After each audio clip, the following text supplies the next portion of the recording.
Hey guys, welcome to Techies Guru. Today we'll be learning how to drop a pin in Google Maps on your phone, and now let's dive right in.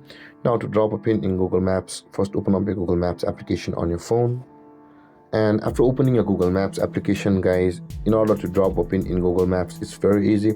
You'll be just required to tap and hold on the location on which you want to drop a pin. So for example, if I want to pin this location or drop a pin, you can see I will just tap and hold over there and the pin will be dropped over here.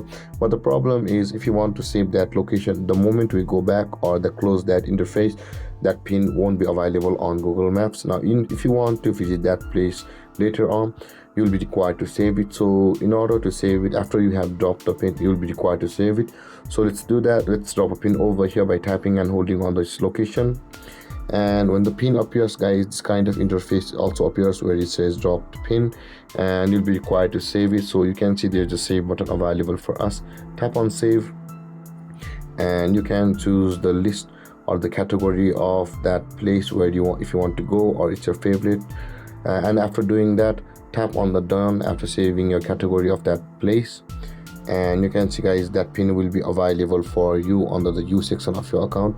So it's not available over here currently, but if you go to the use section over here, you can see I had saved it on the place I wanted to go. That pin is available for us over here, you can see. And you can see, guys, there is the place there, it says want to go, where I just saved it earlier. Let's open it, and this kind of interface will appear where it says drop pin. Guys, you can see the pin is dropped, and if you tap over here on its location, you can see here is the drop pin available for us, and we can start the directions, or you can just start a route over to get there. And with that being said, guys, this is how you will be able to drop a pin in Google Maps on your phone. And if you have any confusions or questions regarding the topic, feel free to comment in the comment section below, and don't forget to like, subscribe, and hit that bell icon for more videos. Thank you for watching, guys. Peace.